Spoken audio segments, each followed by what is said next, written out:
Hello students, in this video we are going to explain about Rawls theory of justice. J.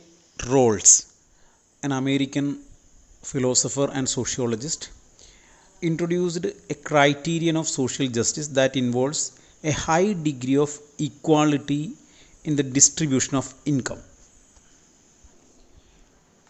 Rawls presented his liberal egalitarian model of social justice in his famous work, A Theory of Social Justice. This theory gave priority to justice and fairness. His theory of justice and fairness is based on the original position and veil of ignorance. We will explain these two concepts, the original position and veil of ignorance, later. Before entering into the basic theory propounded by Rawls, we should have a question. In which type of society you want to live? Or we can say, what is a good society according to you? The normal answer of a person will be they want to live in a society in which their interests are at a privileged position. That is, in a society where the interest of a privileged class is properly maintained and you belong to that privileged group. This is unfair and unjust.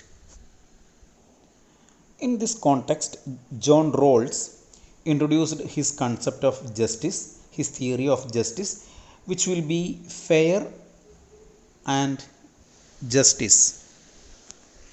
According to Rawls, the basis of a society is a set of tacit agreements. That means a society is framed on the basis of various social contracts between the people in the society. Rawls argued or agreed that suppose there are various agreements between individuals of a society, these agreements must not be dependent on one's position in society but motivated by justice and fairness. These agreements must not dependent on one's position in society but must be motivated by justice and fairness. Rawls framed his concept based on three major principles. These are the guiding principles of moral interaction. First one is the principle of equal liberty. The principle of equal liberty. This principle highlights the importance of maximum personal freedom. That means whether an action protects our rights from invasion, or we can say that the right of a person must be equal to the right of others. That means there is equal right to all individuals. These rights include the right to vote, freedom of thought and speech, freedom to hold personal property or private property. All these are different freedoms, and everybody of the society will have equal right to all these freedoms, all these rights. Second one is the principle of fairness, and the principle of fair and equality of opportunity. Equality of opportunity is given priority. Here the equality of opportunity in jobs, in education, in training, in getting skills, all these are considered, and all these opportunities must be equally distributed. There is equality in opportunity. Next one is the difference principle. According to the difference principle, we know that there are differences and there will be inequalities in the society, but policy should be to improve the worse off. In a society, there may be inequalities, but policy should be framed to improve the condition of the worse off. That is the crux of difference principle. There are various approaches to justice, the concept of justice. The basic question was what is good to the society.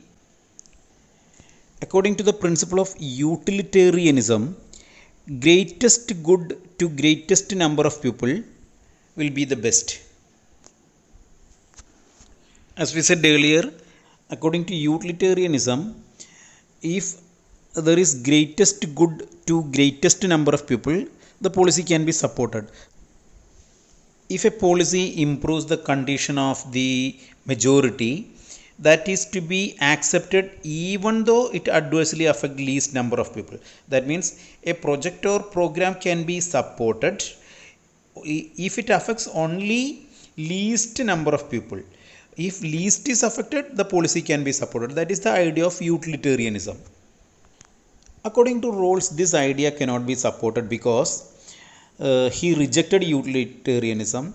Because suppose in case of slavery, only a least number of people is suffering because majority of people are using the slaves and automatically they will be enjoying it, but only a few are suffering. This may not be supported. The basic approach to justice is that each must be treated exactly as one deserves. An individual must be treated as he deserves. There are mainly two approaches to the theory of justice. First one is the merit theory of justice. Merit theory says that merit is to be considered to determine rewards and punishments. Merit is considered to determine rewards and punishment. Merit is the basis of awarding rewards and giving punishments. Second one is the need theory of justice. According to this theory, individuals should help others who really need it. Need should be the basis of justice. According to Rawls, priority should be given to the least advantaged. That means least advantaged people must be given priority. In determining justice, the least advantaged people must be given priority. That is the idea given by Rawls. According to Rawls, there are two major elements in justice, Rawls' principle of justice. The first one is that each person should have much liberty. That means each and every individual should have much liberty, but as long as others are also having the same liberty. If in a society everybody is having some liberty, then an individual also must have the same liberty. Each person should have much liberty, maximum liberty, if others have it. If everybody is having some freedom, then every individual must have that freedom. Second point is that there should be social and economic inequalities can be permitted. We can permit socio-economic inequalities only if they relate to positions open to all under equality of opportunity. That means if the positions are equal to all or open to all, then social or economic inequality can be permitted. Second point related with this is that there should be the greatest expected benefit to the least advantaged members of the society. That means worst of the society should get the best possible outcome. Worst people of the society should get the best possible outcome. Then we can support socio-economic inequality. According to this principle, when there are different possibilities with inequalities, the one that provides greatest benefit to the least advantaged must be selected. The possibility that provide greatest benefit to the least advantaged must be selected. Let us explain the worst of should get the best possible outcome with an example. There are different groups in a society like A, B, C, D, and there are different options, option 1, option 2, and option 3. We have converted the possible outcomes into a table. There are different options, option 1, 2, and 3. If we select option 1, group A will get 60 units, group B 55, group C 50, group D 45, and total 210 units. It may be of utility, it may be of welfare, it may be of goods and services. Suppose if society prefer option 2, the first group will get 130, second B group will get 100, third 80, option D, group D will get 60, and total 370. In the same manner, in case of option 3, we have the values like this. As per the utilitarianism, a society will prefer the third option because it provides maximum total utility, maximum total welfare to the society. If the society prefer option 1, then each group will have more or less equal values 60, 55, 50, 45, etc. But here this is clear from the table that group D is the least advantaged group in all options.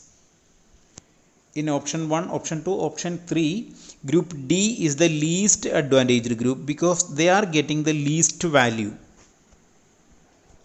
Therefore, we can violate the issue of equality and we can go for option 2 because this option 2 provide maximum benefit to the least advantaged group.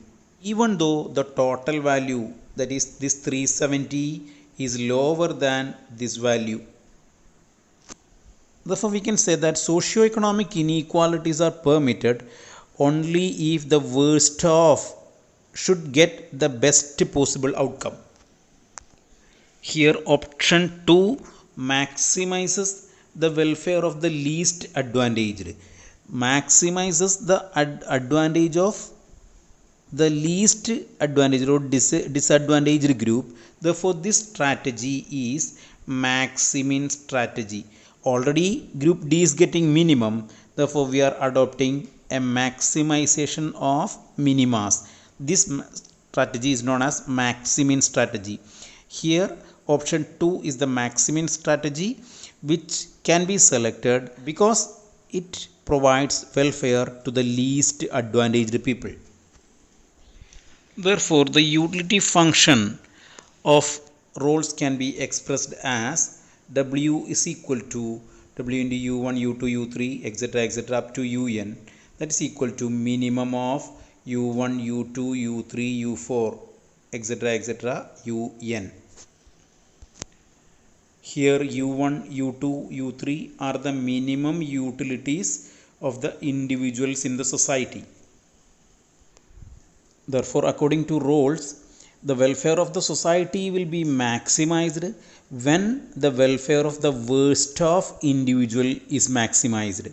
The social optimum can be attained when the welfare of the worst of individual, that is the individual with minimum utility, increases. Now let us explain the social welfare function of roles with the help of a diagram. The greatest expected benefit to the least advantaged if we are deviating from perfect equality. For this we have x-axis and y-axis. On x-axis we have shown A's utility or A's income, and y-axis we have shown B's income. We have a 45-degree line which shows perfect equality line. That means the income of individual A and individual B are same. We have different community in different curves, in difference curve 1 and in difference curve 2, which showing different levels of social welfare with perfect equality. Now we are drawing the social opportunity area. This is the social opportunity area. I0, I1 is the social opportunity area. The area within this I1 is the opportunities before an individual to select, before the society to select. If the society is going for perfect equality, they can select point yes, because at point yes the society is having equal income to individual A and individual B. But if they deviate from point S a little and they can reach to IC3, that means on highest possible indifference curve through selection of point R. As we compare point S and point R, it is clear that the welfare of both the individuals are on increase. That means A's income has been increased and B's income also has been increased. Movement from S to R increases the welfare of B more than that of the increase in welfare of A, but even though A's welfare is also on increase, there is a slight improvement in the welfare of A also if the society move from S to R.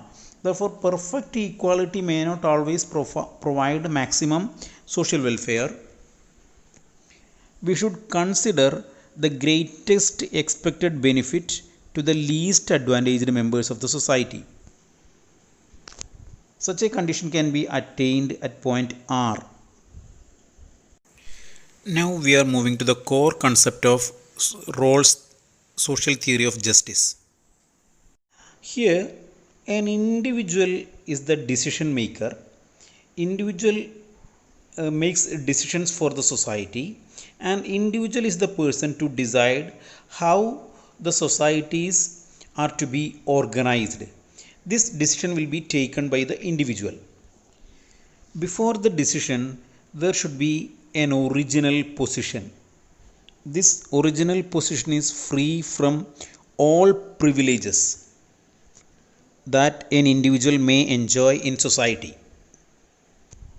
While taking original position, we mean that an individual is removing from all privileges. An original position can be attained in a situation in which one do not know the position which she or he is going to occupy in the society.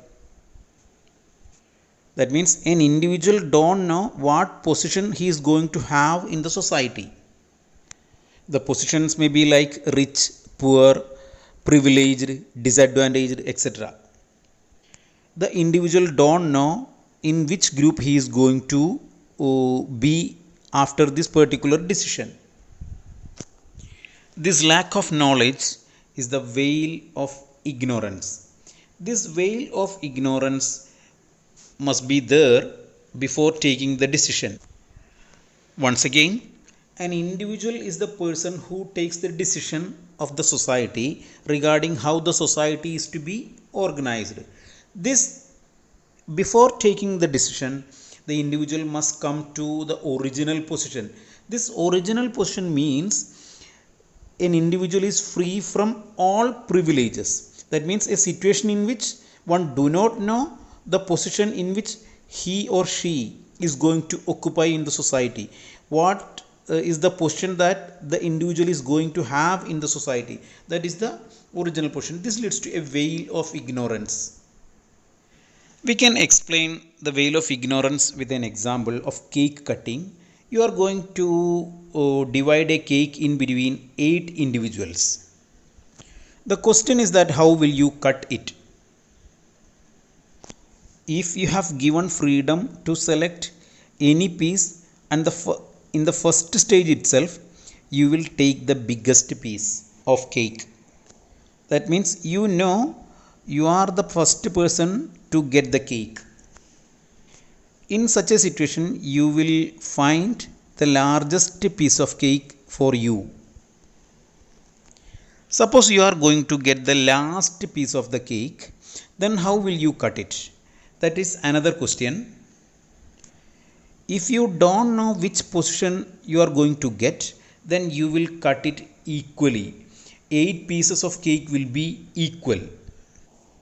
In such a situation, the least advantaged person, that is who is going to get the last piece of the cake is also will be benefited, because if you don't know who is going to get the last piece or first piece, if you exactly know it, you will cut it accordingly, but if you don't know it, you will cut it equally by considering justice. This is the importance of this original position and veil of ignorance. Now we are moving to the advantages and disadvantages of the concept of veil of ignorance and original position. The first and most important advantage of veil of ignorance is that the decisions can be taken from the point of view of the worst of. Suppose if there is complete ignorance, the decisions can be taken by considering the worst of position. That means if don't know anything or don't know anything related with the situation, the decisions will be just. Besides, in such a situation, support decisions which is fair to all the members. If we don't know anything, we will support the decision which is fair to all the members of the society.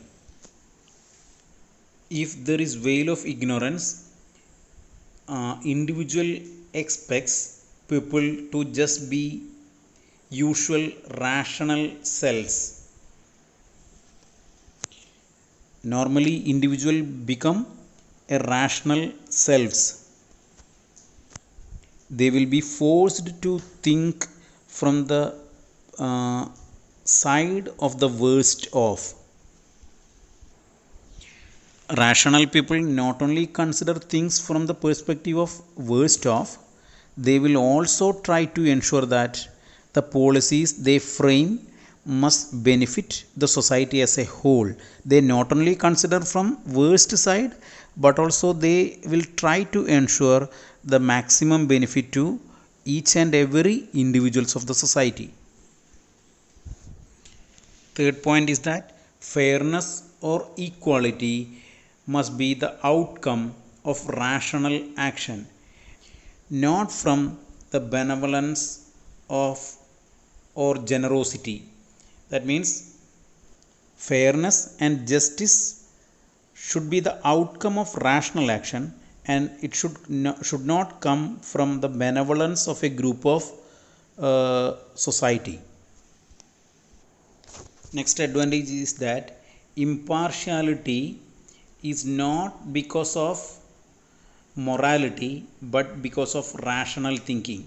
That means impartiality is the outcome of rational thinking and not the outcome of morality. The moral side of an individual is not leading to impartiality, but rational thinking is the reason for reaching impartiality. Roles give priority to rational self-interest and justice in distribution.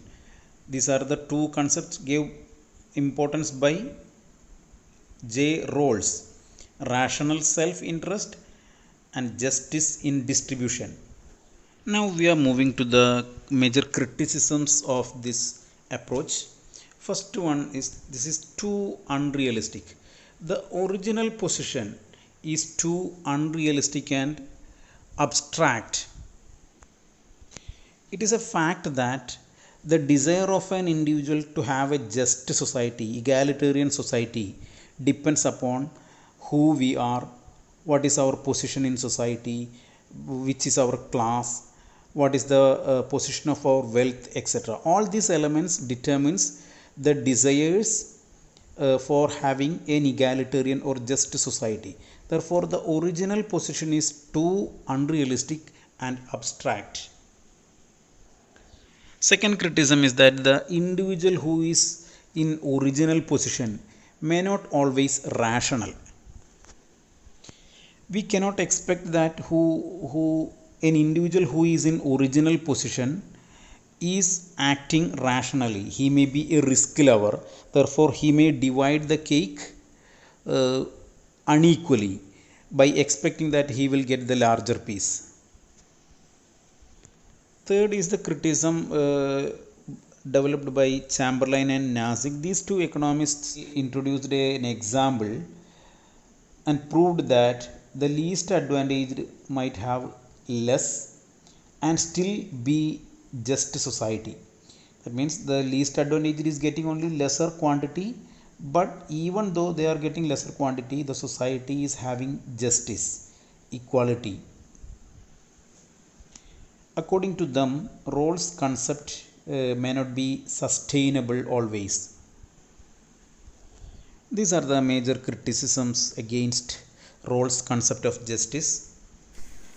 Rawlsian concept of justice is very relevant because it's a fact that if an individual is in original position and veil of ignorance, he will be simply rational and just.